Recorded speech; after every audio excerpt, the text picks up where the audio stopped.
and we're going to go ahead and get started because we have a lot to go through. I want to make sure, I know some of you are advanced hikers, you have, wisdom and knowledge, and you've been doing it for a while. And then there may be some newer hikers. So my job is to ensure that you are ready to hit the trails safely, that I set you up with as much information as possible so that you are successful on the journey. So without further ado, I'm going to go ahead and share my screen with you all. I have a little presentation ready, and give me 1 second as I prepare that and get us going.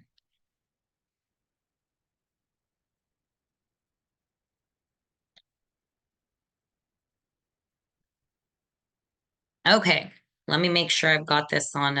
There we go. All right, so everyone, welcome to the 52 Hike Challenge 2024 first kickoff call of this year. So this challenge is sponsored by REI and Oboz Footwear this year, and we're very thankful to them because even though you all signed up and you paid to receive some merchandise, that really helps us to keep the challenge going. But there's so much stuff that we give away for free. There's so much content that we create for free, and there's a lot of people that sign up um for free as well. They just don't get any of the merch. So it really helps us to have your support. We do have a team running the org, takes a lot of resources, time, money, even like running the email system. So we do need to have the support of people like yourselves and the sponsors. So we're really grateful to these brands for supporting us throughout the year. And my name is Carla. I'm one of the founders of the challenge. And I'm going to tell you a little bit about myself and how we got started. And then I'm going to kind of walk through this agenda with you so we can hit all these points. So we're going to do a quick little like about us, and then we're going to talk a little bit about some benefits of hiking, really what you need to get started, all the gear. We're going to go through the 10 essentials, clothing, footwear, day pack, other essentials, some tips, and some resources. We also have a special guest on the call, and I will introduce them towards the end. We're also going to have time for a Q&A. So if you have a pressing question, feel free to put it in the chat and I'll get to it when I can. Otherwise, we'll hold questions until the end. So like I said, my name is Carla Amador. I'm one of the founders of the challenge. And this is me back in 2009. It was the first time I had been to a national park. It was the Grand Canyon. I was not a hiker. As a matter of fact, in this picture, I just went to like the Outlook. I had Ugg boots on. And I just remember feeling this sense of, I want to explore more. And I had this longing. And at the time, I was actually, in my past, when this journey started, I wasn't doing very well. I mean, I was going through a depression because I was going through a divorce. I didn't feel good enough. And I definitely lacked confidence. And so I won't bore you with the long story, but my co founder had lost 80 pounds through hiking. I met him while I'm going through my divorce, and we go for a hike. And I jokingly for 2014 set this New Year's resolution to hike once a week for a year, not knowing what I was getting myself into. I, again, was not a hiker, had no experience. And my co-founder actually ended up really helping me to work on this goal. Okay. And it was life changing. So much so, I'm going to kind of walk you through that progression. I went from being a non-hiker, someone who barely could do a mile, to Mount Whitney. That was my graduation as after I completed my 52 hikes. On this journey, I was able to essentially progress little by little, do a hike like Half Dome, do a hike like Mount San Gorgonio, which is very challenging, and then eventually finish my 52 hikes, have this incredibly transformative journey, and then do Mount Whitney. And when I was done with Mount Whitney, I knew that I wanted to share this with people. I wanted to share this story because I was in a really dark place and hiking really helped me. Now, I did do that, and I want to share where things are at now. Um, I went on after completing the 52 hike challenge to completing the John Muir Trail. And this past year, just in November, I took my mom to do the Camino de Santiago, the Portuguese route. And I would have never been able to do any of these things had I not committed to these 52 hikes, had I not committed to, um, really learning and basically practicing all of the things that I was learning, educating myself in the outdoors. And so I really want and I hope that this challenge is going to help you to achieve not only your outdoor goals, but really empower you as a person. That is the whole mission. And so, like I said, in 2014, when I was done with my challenge, I said, this needs to be something people do in the world. And I got a logo made. I shared this information online, and the rest is history. The challenge has gone on to inspire, if not millions of hikes by now. We've had over 500,000 moments shared under our hashtag on Instagram alone. We've had hundreds of thousands of hikes out there completed. We've had tens of thousands of people take the challenge to date. So I'm really committed to this program. I'm really committed to your success. And it's our mission to empower you to take a personal journey to discover the physical, mental, emotional, and spiritual benefits derived through the outdoors, within, every once a week for a year or 52 times within a year. And so you'll find that yes, you're getting out there, but nature does so much of this, work in terms of transitioning and transforming ourselves. It's such a powerful place. And so with that, I'm going to go right into the benefits of hiking. It's scientifically proven that hiking changes your mood. It can help with stress and anxiety. It shows that if you're outdoors, if you disconnect for 3 days and you go do like a backpacking trip or you're camping, your creativity can go up as much as 50%. And in addition to that, let's not even start talking about the cardiovascular um, changes, positive changes that can happen for you, whether it's lowering your risk for heart disease, improving your blood pressure, and increasing that bone density because it's a weight bearing exercise. It's so good for you in so many ways, shapes, or forms. So the research is out there. I don't have to I don't have to preach it all. Um, but let's go ahead and jump right in. And before I do that, I just want to check that we are good with give me one quick second. Want to make sure that everyone is in. That is in. Yes. Okay, great. So let's move into what we need to get started when we're taking this challenge and when we're going outside. So first things first is the 10 essentials. I think there's some of you that probably know what the 10 essentials are. And for some of you, even some people who are probably seasoned hikers don't maybe have the 10 essentials or carry them with you. But basically, the 10 essentials came from um, a book called The Freedom of the Hills. The mountaineers wrote it.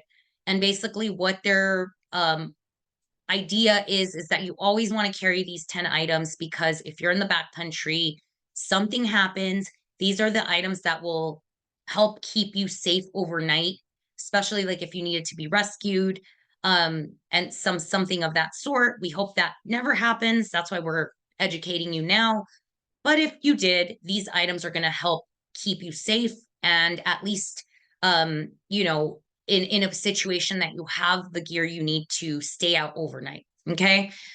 So those 10 essentials here are your navigation map and compass, which we'll talk a little bit more about later. Your sun protection, sunglasses, sunscreen, hat, Insulation, which means you always carry some sort of extra layers of clothing in case rain comes, in case it gets chilly, that you have some sort of a jacket. Illumination, which is your headlamp or some sort of a flashlight. First aid supplies, some sort of way to make a fire. Now, we always say, please do not create a fire unless it's an emergency, especially with, wildfires here in California, for example. Just be aware, unless it's an emergency. I would say, like, we try to tell our people to just, try to stay away from fires unless you're somewhere where you're camping and there's rings and all of that good stuff, or being mindful of that. Repair kit and tools. Nutrition, which is your snacks, making sure you always have an extra bar, and even carrying like a really good bar, like a pro bar that's like 300 calories, is a really good idea, and just kind of keeping it in the back of your backpack, and changing that out every couple months just so that you have something in there that's fresh. Having extra water, or even sometimes people like carrying like a little backup mini filter or something like that, or you can have an emergency water tablet that helps to basically ensure that your water is drinkable. And those are some little tablets you can buy. And then always having some form of an emergency shelter, and that can be they have these little bivvies, or it's like those emergency blankets, that kind of thing.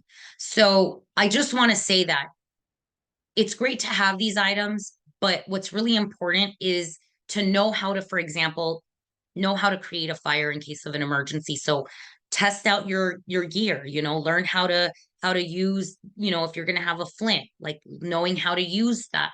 And if you're going to bring your map and compass, which you should bring, knowing how to navigate is really important. Now, we aren't going to teach you how to navigate because that's actually a really difficult class, but you can take classes through like the Sierra Club. REI has classes.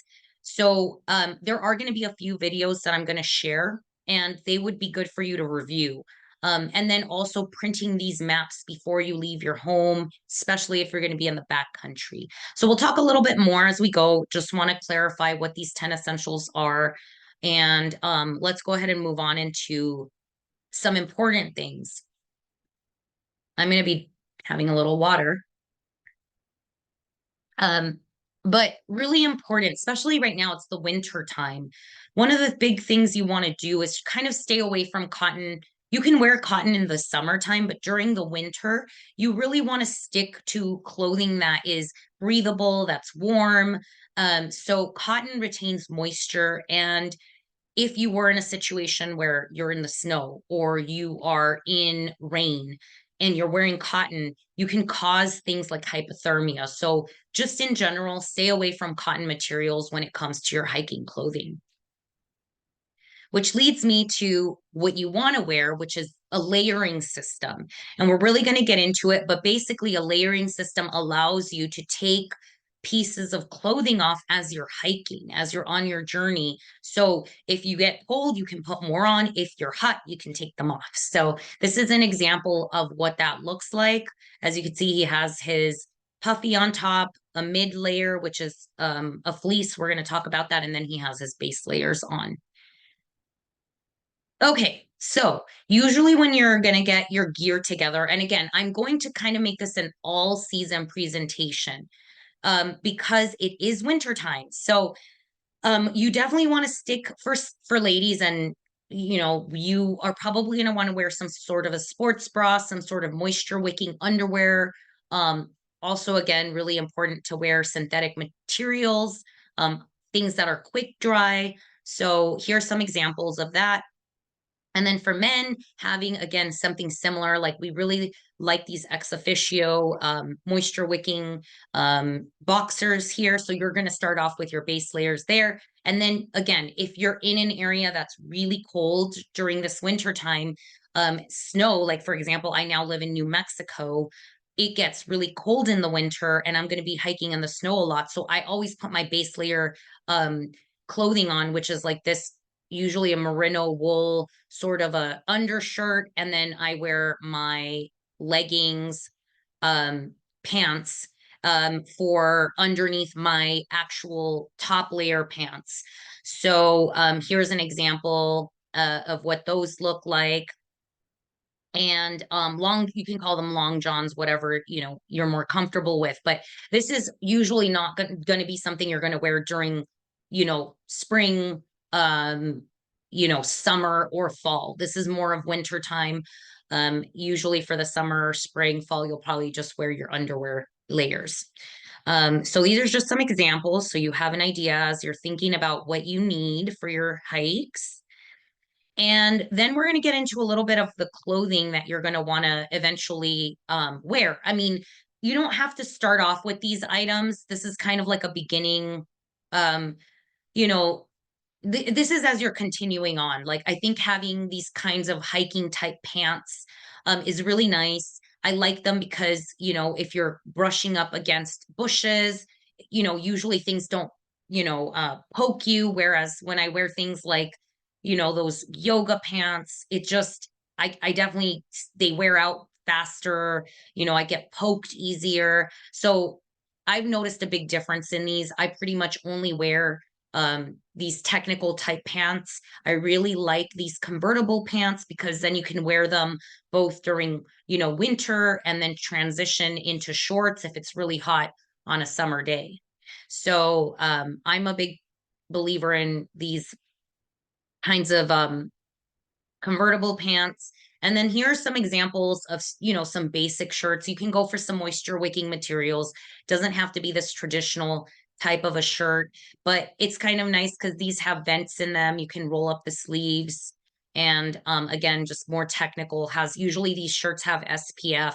So these are items you can buy as you're going. I think the most important thing is to start off wearing things that are going to be moisture wicking, comfortable, and are going to protect you from the elements. Okay. So, as I was saying earlier, those bottom base layers, if it's really cold, you put those on underneath these pants. That will usually keep you warm. Now, if it's snowing, you're going to definitely need different types of pants, and I'll actually show you that in a little bit. But next up on our list is your mid layer, and that is going to be what you wear, your kind of like your jacket on top of that top, your first base layer of clothing. And this is going to keep you warm. Your core, actually, if it's cold, that's what makes you cold. So you want to make sure that your core is staying warm. You can choose a vest if you'd like. Fleece is a really good material for your mid layer. Okay. And the reason for that is because it will dry quickly if it gets wet. It's really lightweight. And it's usually breathable fabric. Okay. So just as you're thinking about buying your gear, these are some good options here.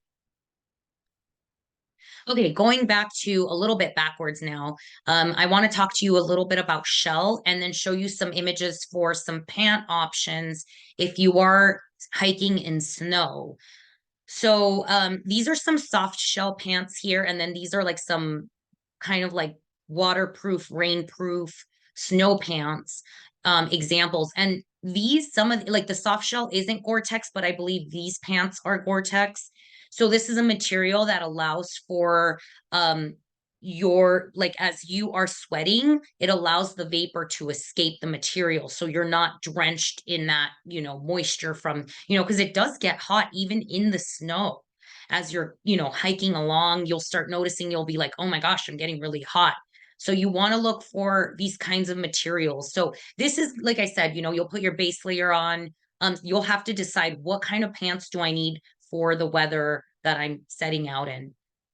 I definitely like these pants when I'm hiking in snow and also when it's raining. So here's some options for that. And then your shell is that layer that you're going to wear on top of your mid layer. Okay. So we always try to convince everyone taking the challenge to um, put some sort of a rain jacket in their pack and leave it there. Like I always have my rain jacket in there. And that way, if I get really cold, I can just put that in. It's usually windproof. If it rains, it's waterproof and it really keeps me warm. But there's other options. I mean, it can be something like this really cool here. There's this jacket that has like that Gore-Tex fabric, keeps you warm and insulated. It's just a little bit different than the rain jacket. The rain jacket doesn't have that fleece lining. So as you're going through and thinking about what you want, these are some possible scenarios. And if you get really cold, you can also bring and add a puffy jacket to your, make that your kind of like your third top layer, and then have the rain jacket as a fourth option. So I have done that before. I think I was in Colorado during the winter last year, and it was freezing, and I had all of my layers on, including my rain jacket, and that was fine. So, like there's a saying that says, there's no such thing as bad weather. There's just not having good gear. So you can make any hike happen with the right gear, the proper planning. And so lots of options for puffy jackets. Here I have this OR, which I'm actually wearing right now. I really like this jacket. It's a synthetic, it's not down, but it's a really nice one. And then you have something like this REI down puffy. So I have both of these. I love both of them. They're both great. I use them for camping. So that's the nice thing, initially when you're making this investment is my items last me for years. And you can use them for not just for hiking, but you can use them for other activities as you're continuing in your journey. Okay, so we've got our clothing situated. Next, we should talk about gloves and we should talk about socks. So because you're going to be on your feet, you can, like I said, depends on how many miles you're planning on going. But let's say you're hiking for, 10 miles. You definitely want to take care of your feet. You definitely want to have good socks. Make sure they fit your shoe size. Because wearing socks that are too big can cause chafing, blisters, etc., because you're going to be rubbing a lot. So if it's really cold, everyone has different needs, excuse me. Sometimes I wear liner socks, but I find that my feet, because my feet get really, really cold. And so what happens is my feet will sweat when I wear my liner socks. So it's kind of a catch 22. You just have to see what works for you. But you can do that. You can do something like a liner sock, which I'm showing you here, and then wear it with like a wool sock. I really like Darn Tough socks. And Smartwool also has really good socks. What you want to look for again is, some sort of a something that has cushion if you're going to be going for long hikes. And they have different versions of this, like the socks that are like more of a mid length are good with hiking boots. If you want shorter, there are some shorter ones for people who like wearing like those lower hiking shoes. And then gloves, it's really nice to just carry these basic kind of gloves in your pack and just kind of leave them in there because you never know, cold mornings, things like that. But if it's snowing and it's really cold out, for me, I'm noticing my hands don't do as well in, these insulated gloves. They do better with mittens. So sometimes it's just good to test out what works for you. REI has a really great program which allows you to try things on and return within, I think you have to return within a year. So you're able to test stuff out. But here are some examples, these insulated gloves, like I said, I've had some gloves that work really well. And then sometimes I'm way too cold with gloves that my fingers are apart. It just for some reason creates I think what I was learning the other day is that if your hands are together, it actually creates more warmth. So that's why the mittens are a good option. And then you definitely want to take care of your head, of course, if it's cold. So having a beanie, having maybe if you don't want to do a beanie, having some sort of earmuffs. Sometimes, in the wind, my ears get cold and I need something to cover my ears. And then also, if you're not aware, there's a really cool thing called multifunction headwear, the biggest brand out there is like a Buff, and they have the reason why I love this is because you can use it for many things. Like sometimes I wear it and I cover my ears, my nose if it's really cold. You know, I sometimes have used it as a headband to keep my hair back. It actually has a lot of uses. So, really nice thing to carry when it's chilly. All right, so let's talk a little bit about I want to talk about Nikwax real quick because they're a great brand that allows you to re-waterproof your jacket or like your pants if you have rainproof pants.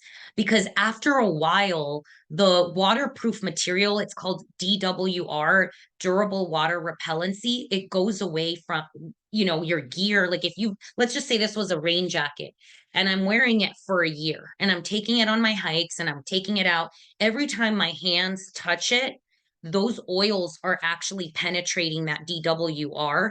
And it's time to re-waterproof my jacket when I start noticing that. You can do a test. You can drop a little water on your jacket. And if you see it beating, waterproofing works. If you see it like not really beating anymore and it's kind of going through, it's time to re-waterproof. So Nikwax offers these products that help you to re-waterproof your clothing, your shoes, which leads me into during the winter time right now, you're going to want to look for something that's insulated, something that's waterproof. For example, there's different types of insulated type of boots. But what you want to look for is something that keeps your feet warm, that you can put things like your micro spikes on, or your maybe if you're going to snowshoe. But really want to make sure that your shoes are waterproof, especially if you're in places that have a lot of, you know, rain and snow, because you don't want to be out on a hike that's 10 miles long and your feet are wet. That can cause, again, hypothermia, really uncomfortable situations. So let's move on. These are just some examples of some Oboz shoes. I actually personally own these Bangtails. They've been great. I've been taking them on my snowshoe hikes in the snow. I really love them. So um, there's a lot of other options when it comes to footwear. You know, it's not just you know, hiking boots. You can wear something like these. Example are, you know, trail, these are called trail fast and light hikers, but like trail runners, if you like that. I always say when I'm doing hikes that are like up to 6 miles, I usually stick to trail runners. And then when I'm doing something that's a little bit more demanding, you know, 10 miles, I usually then go with a hiking boot. So here are some other examples of hiking shoes you can look at when you're looking for your shoes. I would again recommend go get fitted. That's the most important thing that you need to do when you're looking at hiking shoes is number one, making sure that you have good traction. That's going to help ensure that as you're, you know, going down hills, you're not slipping, that you have, you know, the ability to go up any sort of like rocky terrain. And also your own foot needs, you know, you just want to make sure that your foot is fitted properly. Ask your wherever you go, your local retailer, to have them measure you using the Brannick device, and then they can give you what your size is. A lot of times people buy their shoes way too small. They lose toenails because their feet are hitting the front of the shoe, which is causing things like darkened toenails, nails falling off. So you want to ensure that you have some space so that your feet as you're hiking all day long, they swell. Also your socks, they may be thicker. So make sure that you're always giving yourself plenty of room and that you're getting fitted. And Oboz talks a lot about like there's actually a specific way that when you're, you know, when you're walking, you want the shoe essentially like the way it's formatted, you want it to be in alignment with your arch. Okay. So go ahead and talk to your retailer and just, you know, talk to them about, hey, you know, when I'm getting my shoes fitted, I just want to make sure that, you know, that the way that the foot is shaped and the shoe that I'm getting is going to be in alignment so that I'm not having foot problems later on down the line. And sometimes you're going to have to test out different brands of shoes, different types. You know, like my feet don't work well with wide shoes. And some people need more narrow shoes, or some people need a wider shoe, like a Keen, for example. So you're going to have to test as you're going and see what works for you, what makes you feel good.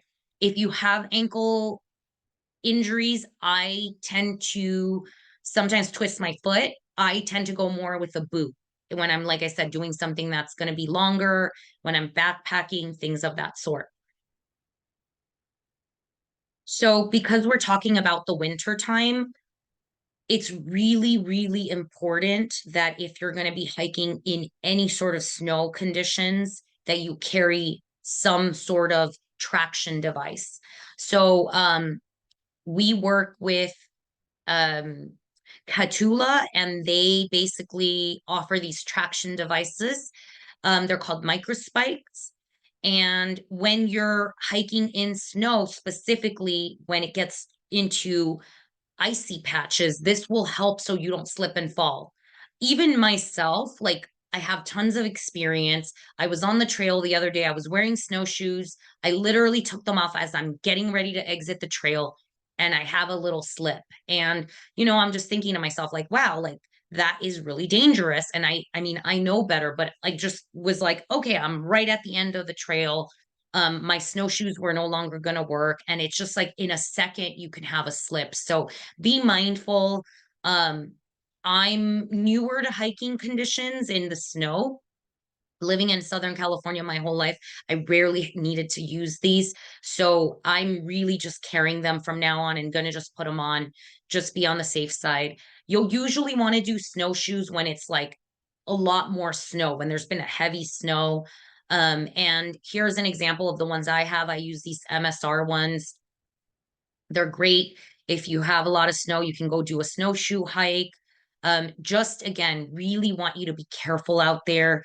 Do not underestimate snow and ice.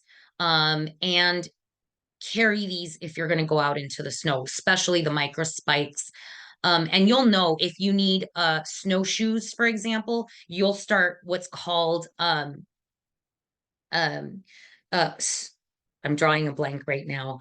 Um Post holing. And that's when your foot is like going down further into the snow, and it's just really uncomfortable. Sometimes people post hole all the way up to their thigh. So that's kind of a situation. If you don't have the right gear, I would say turn around. It's not worth it. And go get, you can rent these as well. You can rent them at REI. I'm sure some of your local retailers rent them, and then decide, if it's something you want to invest into. Okay, so in conjunction with snow hiking, when you're using trekking poles, you'll definitely want to have your snow baskets attached. For my trekking poles, I had to remove these mini ones that my poles came with, and then I purchased snow baskets. They're really inexpensive. They're under $10, I think, and you just basically have to remove the old ones and put the new ones in, depending on your type of trekking pole. So I highly recommend you have that in the snow. And even when hiking, trekking poles help with balance. There's been so many times that I've almost had a slip, and thankfully I have my poles. And they also help, there's some different thoughts on if they help with knee pain or not. I like to think they do help, although some people say maybe they don't so much. It's, my experiences is I'd rather have them. They have helped me a lot in the past. So you'll definitely want to have some sort of sunglass. We talked a little bit about this being the 10 essentials, but when it comes to snow, you want to have some polarized sunglasses, glacier glasses. If it's really sunny out and it's the snow is very, white, right? And so with the sun hitting the snow and it projecting onto your eyes, that can cause snow blindness. So be mindful of this. Make sure you always have that protection for your sun, um, for your eyes. I mean, when it comes to hiking in the snow for long periods of time. And also, talking about post holing, having something like these gaiters really help to keep snow, rain, and rocks out of your shoes. So there's different versions of this. This one is more of a snow one. And I just, when I was out in the snow recently, was wearing all my gear, and they really did help to keep the snow out of my clothing and out of my socks. So these are just some additional items you may want to consider. And in addition to that, kind of thinking about, do you want to bring some, hand warmers? Do you want to carry some sort of a water filter? And also, how do you want to carry your water? I think is a good thing to think about as you're going through your hikes. So you can do water bottles, or I like the hiking reservoir. For me, I just like being able to, you suck out of the little tube, not worry about stopping, pulling out the water bottle, but it's really up to you. I think the most important things when it comes to choosing what works for you is, make sure that you clean these out every now and then. And also make sure that if you are going to be in the snow and you're going to use a reservoir, that you think about potentially even using an insulation sleeve so that your hose doesn't freeze, because that's not fun. And it's happened to me before, because it was so cold out that the water freezes. So then, you do have to stop and, pull it out. And you just want to make sure to prepare for things like that. But always carry water and think about bringing electrolytes as well if you're going to be out for a long day. Okay, so here are some examples of your day pack, which is going to carry a lot of this stuff that we just talked about.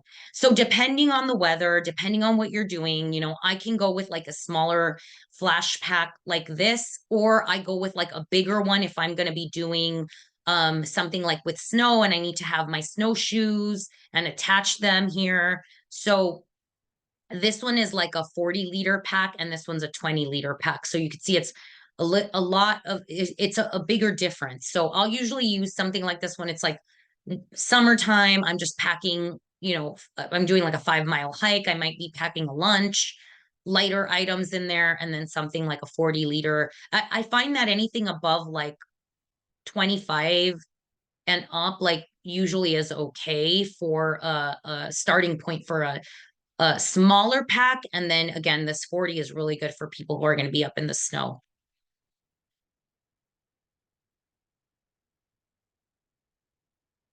Okay, so let's talk a little bit about really important to think about how you're going to keep track of yourself when you're outside. And so um there's we like to say if you're going to be taking this challenge and you're going to want to get out into the backcountry, have some sort of a GPS unit, like this Garmin here, InReach, or the Spot device, which is what I have. These watches are great for helping you to like download maps, tracking you on the trail. And I believe that I was reading as I was researching for an article I recently did, you can actually alert someone if you have reception of your location. But really, the nice thing about these GPS units is that you can not only alert a loved one, but you can be rescued if it was necessary.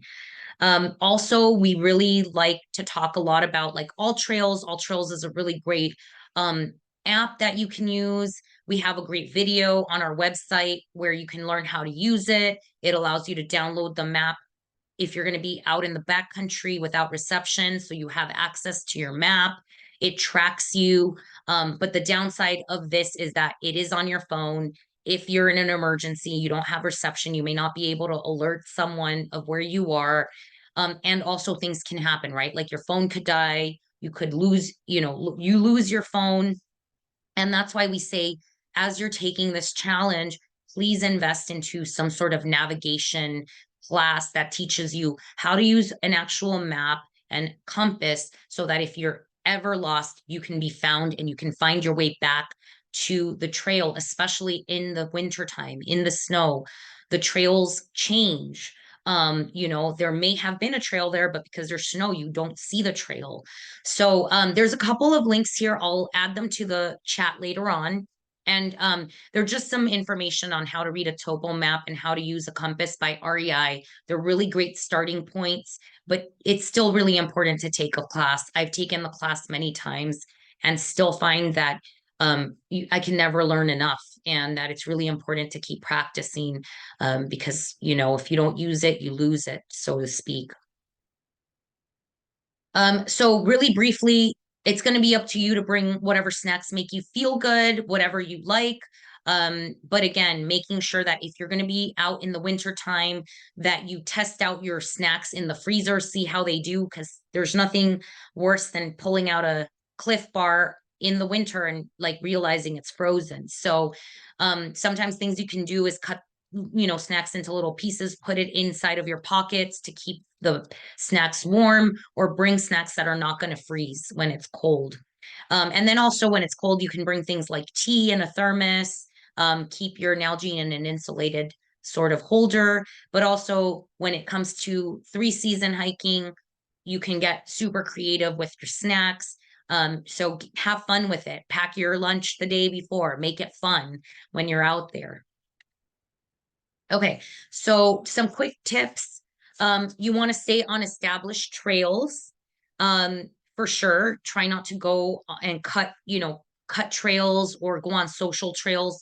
A lot of times there's these things called social trails, which is little trails that you see, they're not on the map, and especially like park maps. And usually that means that trail is off limits. So stay on your established trails. It'll help you to not get lost, and just help you to not, cause erosion and things of that sort. Really important as you're going through this challenge is to really pay attention to your surroundings, start getting used to like how you're feeling. I know sometimes fear will come up for different reasons, but really just stopping and really kind of focusing on how you're feeling. Like if for some reason, maybe you get to a trailhead and you're not feeling so sure for some reason, like I've had to do that before, just kind of stop and like really feel like, am I feeling, am I nervous, or do I really need to turn around? Just, your intuition is always trying to guide you. So just when you're on the trail, kind of keep your eye out. And don't forget it's okay to turn around. The trails will always be there. Let someone know where you're going. The All Trails app has a way to use something called Lifeline. You do have to pay for that, but it allows to tell someone, where I'm going, when I'm coming back.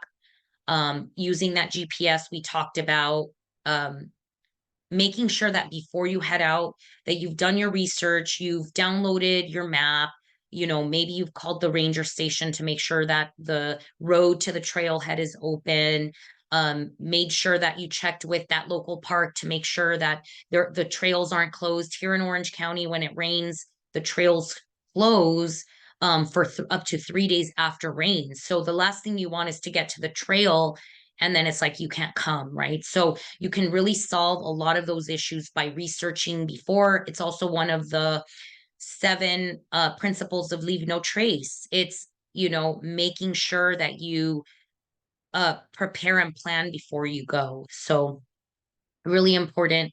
And then also as you're preparing and planning ahead, that lets you know what kind of clothing to bring because you've checked the weather, and you know what you're going to encounter. So make sure to always check the weather before. If you don't have a lot of experience hiking in snow and rain, you may want to, decide to go, another day, or maybe change your hike if you aren't really sure of, conditions, how to deal with those conditions. And I would always say, like, as you're going through this journey, feel free to invite people, or maybe if you know of someone that has a lot of experience, go with them because they'll be able to also show you the ropes. Um, especially like during the winter time, you definitely want to avoid areas with really large inclines that are prone to avalanche conditions. So those are situations where I would say, hey, if new snow came in, you're going in an area or on a hike that is prone to avalanche, you may want to reschedule that hike for another time, maybe in the fall or spring when the conditions are more favorable. And then lastly, you're here today, you're educating yourself, but continue to do that. And there's so many ways of doing that. Like I said, there's classes you can take through REI. There's the Sierra Club, which here in Southern California, they do a wilderness course that I've taken that was incredible. Or you can do things like get your wilderness first aid certification. So there's lots of classes there's so much to learn. It's been so cool to take this challenge and to continue to grow. Just really quickly, as you're taking this challenge, make sure that, you talk to your doctor, make sure that you're in good conditions, to get started on this challenge. And, when you're thinking about what hikes you want to do, in the beginning, don't be afraid if you need to start with local walks around your neighborhood. We want this to be inclusive. Don't be afraid to be slow. It's going to take you time to get, acclimated. Make sure to practice in your shoes, in your pack before you go out there. Break in your shoes little by little, rather than taking them on a 10-mile hike when you just took them out the box. And like I said earlier, get comfortable with those 10 essentials, know how to use them, and work on not only on your hikes, but doing other exercises that are going to help strengthen your muscles. Doing some weight training is always really beneficial. And then don't forget to start with your smaller hikes and increase your mileage little by little. Don't start with like a 1 mile hike and then go to a 10-mile hike. You're gonna wear yourself out. You can cause different issues like overuse, knee pain. So little by little, start with one hike and then, go to 1.5 miles, then do 2 miles. And then you can little by little start increasing 3 miles, from a 3 mile to a 4 mile, 4 miles to 5 miles, etc. So just pace yourself. You've got all year long to, to get to that goal, or those goals that you're going to set for yourself. Okay, I'm going to quickly just share Leave No Trace. Please look them up. I want to be mindful of your time, but please look up Leave No Trace. These are 7 principles to practice while you're out there. They have a free course you can take. It's absolutely really important for us as a partner, of Leave No Trace, to just remind you, like, please don't leave anything out there. Pack everything you take with you back with you. No, that means no peels, no banana peels, no apple cores. Just don't do it. We want to be stewards of the land. Okay. So I'm not going to go through them today. I'll actually leave this for one of our next meetings. And I just, again, briefly touch on animal encounters.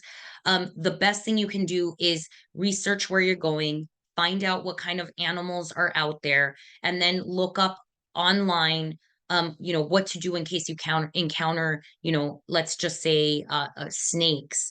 And look at the resources. Like I usually say, look at the National Park Service websites for tips. They have really great tips. They'll tell you what to do. There's so many different animals in different areas. So we don't really cover a lot of, those specifics on our website, because we're like, leave it to the experts. So that's the importance of know before you go. And I'm just going to briefly run into the next slide, because we do have our presenter that's going to jump on for a few. So really quickly, just want to give you that there's a lot of resources on our website. I'm just going to go directly to it. There's a link on our page called Resources and Tools. That's where you're going to find everything you need to complete the challenge, a lot of education.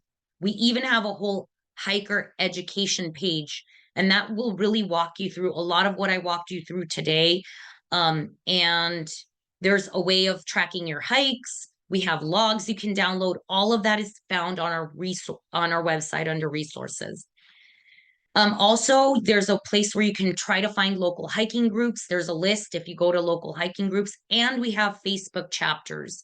We don't have them in every state, but we're growing. We do have a catch-all 52 hike challenge page, group on Facebook that you can join, so you can share your hikes, meet other people in your area, hopefully, but also just feel inspired and motivated, give some love, get some love, share your hikes. It's really inspiring.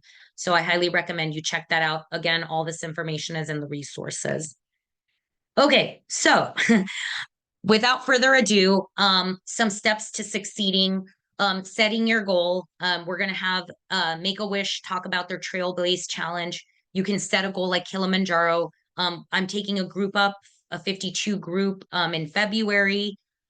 Taking the 52 hike challenge is such a great way to, help you on that journey as you're training, getting the proper gear, making sure you have friends and family, invite them to hike with you, creating some sort of accountability, however that works for you. We have also an accountability blog that will help you. you know, using us on social, sharing your journey. You know, and then again, don't be afraid, like as you're going through this journey to you know, set these goals for yourself that may scare you. Because it's in that we're going to grow through this. Also doing this safely, right? That's why I hope these meetings will help you. And then don't forget to celebrate those small wins, like even going for a hike and, you know, like giving yourself a little treat for that, because sometimes we can easily get discouraged. So, with that, I'm going to go ahead and stop my share, and I'm going to have Grace join us from Make a Wish. She's going to talk a little bit about her challenge, and I'm going to give it to her and then jump on for questions. Thank you, Carla, and thank you, 52 Hike Challenge. Let's see, can I share my screen really quick, Carla? I think you might have to give me the permissions. Okay, you should be able to do it now. Okay. Okay, here we go. Hopefully you can see it. Let me just put it into slideshow mode. Okay, well, first of all, I want to congratulate everybody who's on here taking the first step in the challenge. I know that's a big deal, so congrats to all of you. As Carla mentioned, my name is Grace, and I am with Make-A-Wish San Diego. We are one chapter across the country, 58 chapters, and I'm here to share a little bit about our Trailblaze Challenge event, which is a training program and fundraiser that would prepare you to hike 28 miles in one day on the Pacific Crest Trail. I'm only going to give you a quick snapshot tonight, but for anyone who's interested, we do have free info sessions coming up starting January 16th. You can sign up at our website, which is on the screen there, trailblazechallengesd.org. And that's where we go into more information about the event, Make-A-Wish, fundraising requirements, and all of that. There are other chapters across the country that do this event too. So if you want to look up your local Make-A-Wish chapter, there's about 10 Trailblaze challenges across the country. However, we have people who join us from all over. So feel free, if it's something that you want to do, come join us here in San Diego. So a little bit about Make-A-Wish. We serve children in San Diego and Imperial counties who are faced with a critical illness, and our goal is to bring hope and healing through the power of a wish. When a child is diagnosed with a critical illness, they often don't get much choice in their day, doctor's visits, needle pokes, and prods, and all of that stuff that's just no fun. So when Make-A-Wish comes into their life, we get to put them in the driver's seat and say, you know, what brings you joy, and give them something that is helpful and something to look forward to. So we rely on events like the Trailblaze Challenge to help fund wishes and to keep our mission going. So a little bit more about the challenge. We offer weekly training hikes. So for about 16 weeks, we'll have training hikes that start around 5 miles and work all the way up to 20. So that's a great way to check off about 16 weeks of your 52 hike challenge. We'll offer different clinics. A lot of these are on Zoom. So again, if you're not in our local San Diego area, there's ways for you to participate. And then when it comes to hike weekend, we provide accommodations, meals throughout the weekend.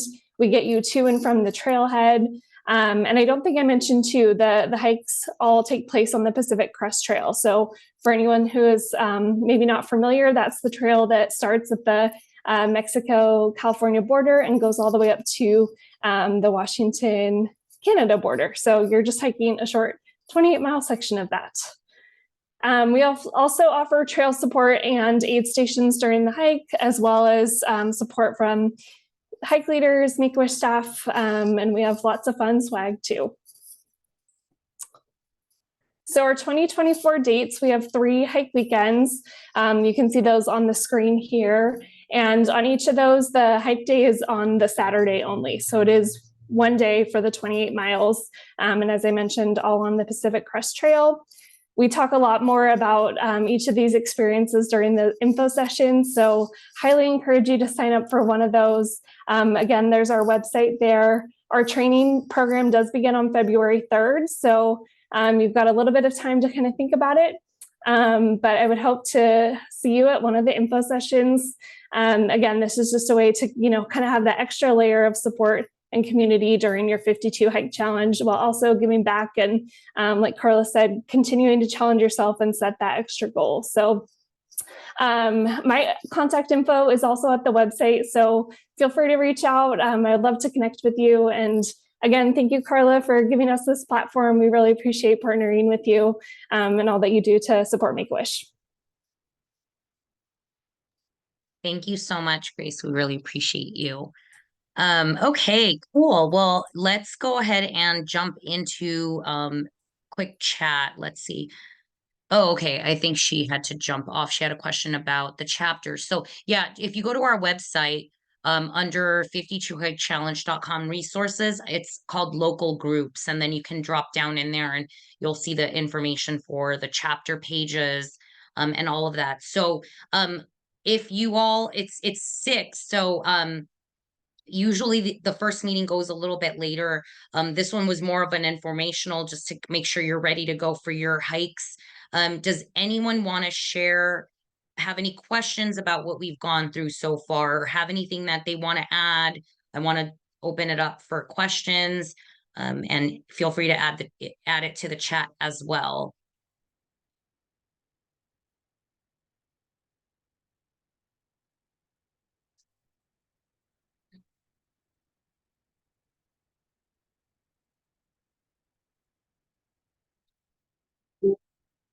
All right. So far, it doesn't seem like anyone has any questions, which is a good thing. Okay, so let me just really quickly make a couple of quick notes and announcements, and then we can call it for the night. The next meeting is going to be on February 7th at 5 p.m. And hopefully for that meeting, I don't have a subject yet that I'm gonna give to you today, but I'll put that in the document that you all should have access to. And we will have sharing and more sharing at that meeting. So that should be good. Let's see. Homework, and it's not like that kind of homework, but something that can be really beneficial is for you to have 5 backup hikes in mind, so that, if you're thinking about, hey, where do I want to go this week? Or for some reason you don't have time to plan a hike, you always have these 5 possibilities. So totally really great to have these picked out, and kind of like, whatever happens, I know I can always go to these places. So try to pick 5 hikes that you have in your back pocket. Also, we have a New Year's giveaway. If you haven't entered in, it's a great opportunity to win like amazing prizes. So I'm not going to bore you. I'm just going to put this in the chat. If you didn't know about this giveaway, please check it out. So adding that to the chat. And we do have a hiking 101 course. So you can just go on our website. Like, if you want to learn more, you can go at your own pace. There's tons of other subjects in there, like winter hiking, summer hiking. So it's a great resource. I just wanted to throw it out there in case you're like, I still want to know more. I want to go back and learn receive more resources. So that's a great thing to look at. And then lastly, I am just going to quickly pop in those 2 links for learning more about how to read topographic maps and how to use a compass, I believe it was. So let me just pop that into the chat. So you have that and can have those links. And then, yeah, if you have any other questions or any other notes, please add them to the chat. I will be on for just a few more minutes. And just really want to, again, encourage you and welcome you to this journey. And I'm just really excited to have you here. And I really appreciate your time. And I'm going to go ahead and pop these in here for you so that you have access to those. When should we get our packets we ordered? Okay, Alana, it depends. You should have, it depends on when you ordered it. So I know in the last couple days, this is kind of like our really busy season. So it could take like a week or 2 to receive it. So you can always email us at it's info@52hikechallenge.com, and customer service will get back to you. Sometimes things get lost. So if you ordered your package 2, 3 weeks ago, you should have got it by now. So email them. We usually try to get tracking for everything, or everything does have tracking included, so we can tell you if there's some sort of an issue or anything. Okay, let's see. Anything else? All right, you can get those links on the chat. I'm going to stay on just like another minute or two. Otherwise, I'm going to send this recording to everyone. It was really nice meeting you all. And I hope you all have a beautiful rest of your day, evening. Have a good night. And we will see you on the next call, everyone.